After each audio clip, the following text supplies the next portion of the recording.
on va parler bien sûr de la loi Duplon parce que ça a beaucoup animé nos débats à l'instant, mais on parlait en vous attendant des 45 jours de vacances parlementaires.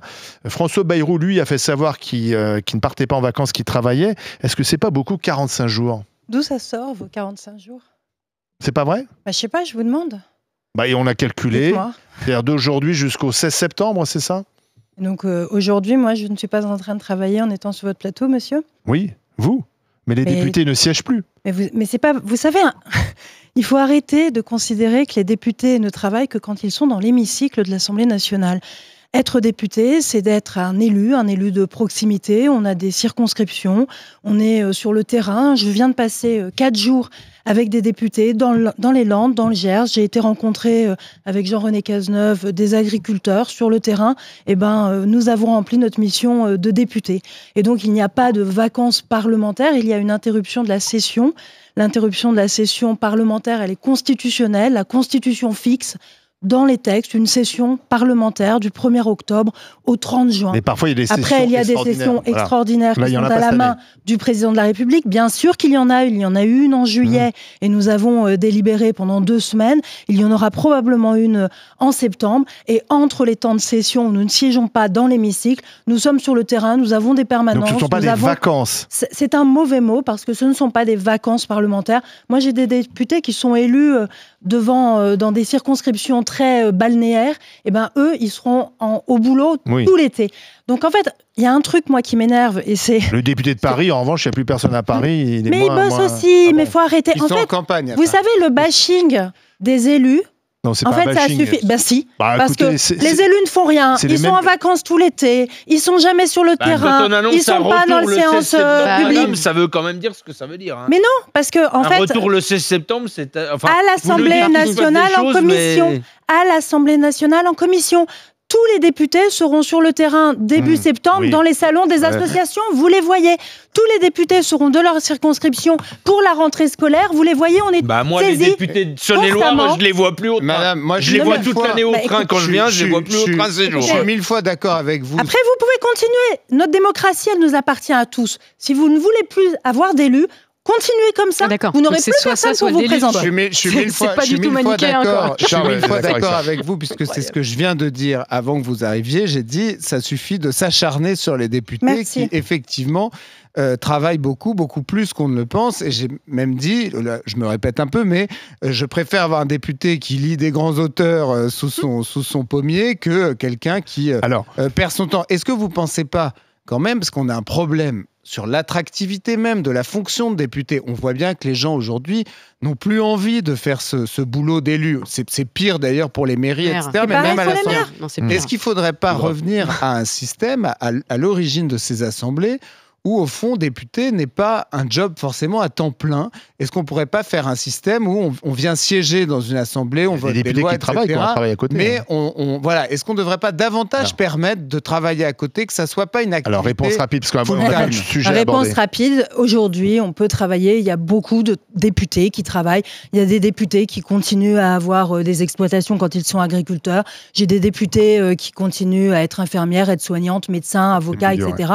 Il y a beaucoup de députés qui continuent à travailler. Après, être député à plein temps, moi je suis députée à plein temps, c'est pas non plus quelque chose qu'il faut critiquer parce que si vous voulez exercer cette mission à fond, eh bien ça vous prend un plein temps. Je peux vous dire, tous les députés, moi je les vois bosser, ils bossent 6 jours sur 7 et on fait à peu près 70 ou 80 heures par semaine. Donc en fait, vraiment, ça suffit. En tout cas, c'est désespérant et vraiment notre démocratie va mourir de cela. Alors maintenant, aux prochaines élections.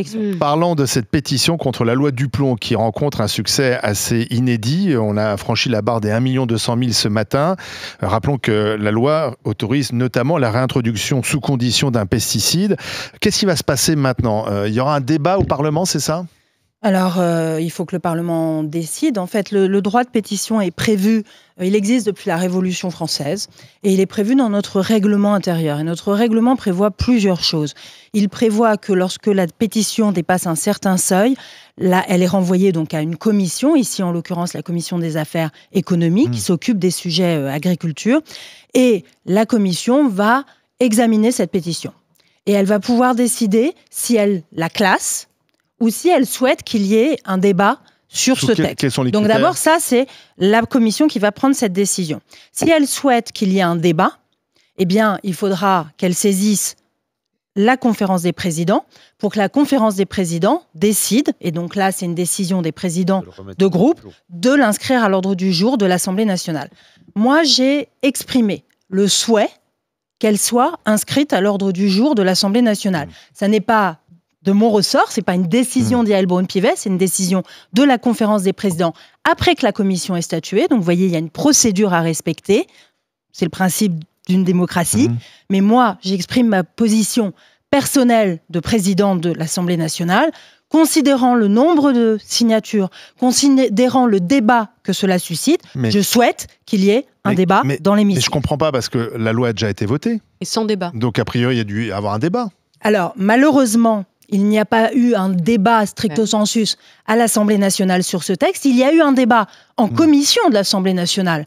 Pas dans l'hémicycle, mais en commission, il y a eu un débat. Il y a eu un débat au Sénat. Mais malheureusement, qu'est-ce qui s'est passé ? Et c'est là où, en fait, il faut aussi rentrer dans la complexité des choses. C'est que sur ce débat, quand le texte est arrivé en séance publique, il y a eu plus de 3500 amendements qui ont été déposés par, en gros, 2 groupes qui ont été les auteurs du maximum nombre d'amendements, la France Insoumise et les écologistes. Et donc, face à cette obstruction parlementaire, c'est un droit l'obstruction, mais il y a une obstruction. Et donc, en face, il y a d'autres procédures qui permettent de faire face à cette obstruction qui ont été utilisées. Je l'ai déploré, vous savez, moi, la veille de ce débat parlementaire. J'ai passé 6 heures au téléphone avec l'ensemble des présidents de groupe, avec la ministre, avec le Premier ministre, pour dire, attendez, est-ce qu'on peut trouver un accord pour qu'on puisse avoir ce débat dans l'hémicycle ? Parce que je pensais qu'il était important qu'on l'ait. J'ai essayé de mettre les partis d'accord pour dire, réduisez vos nombres d'amendements, retirez-en, revenons à un nombre raisonnable pour qu'on ait un débat. Personne n'a lâché. Voilà, j'ai fait le maximum d'efforts. Je voulais un débat. Et donc, là, je pense qu'il faut qu'il y ait un débat, mais ça ne veut pas dire que ce débat. Bien sûr, c'est pas un débat qui revient, mais ça, c'est normal. Ça sert à écouter les uns et les autres et à donner une issue à la pétition.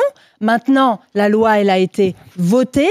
Et aussi, quand on regarde et quand on écoute ce qui est dit, il y a beaucoup de choses fausses qui sont dites. Et donc, la loi, elle est beaucoup plus nuancée que cela. Que ça va permettre de rectifier la vérité ? Parce que j'entends... J'espère que ce débat pourra permettre justement d'éclaircir les choses et de bien montrer. Mais moi, je ne parle pas de manipulation. Le sénateur Dupont, il dit que ce système de pétition est fait pour mettre la pression au Conseil constitutionnel. Non, ça, je ne suis pas d'accord. La pétition, comme je vous le disais, c'est un droit qui existe depuis la Révolution française. Les Français, les citoyens ont le droit d'interpeller leur gouvernant. Et donc, ça n'est pas une manipulation, c'est un droit constitutionnel, historique. C'est pas pour faire pression, mais les débattre. Moi, je ne crois pas. Je pense que les citoyens, déjà, marquent une inquiétude légitime et veulent être entendus et qu'il y ait un débat. Moi, je pense que l'Assemblée n'est pas représentative de ses citoyens. Bien sûr que si. Qu'est-ce qui est le plus important, la pétition ou ce que décide l'Assemblée ? Attends.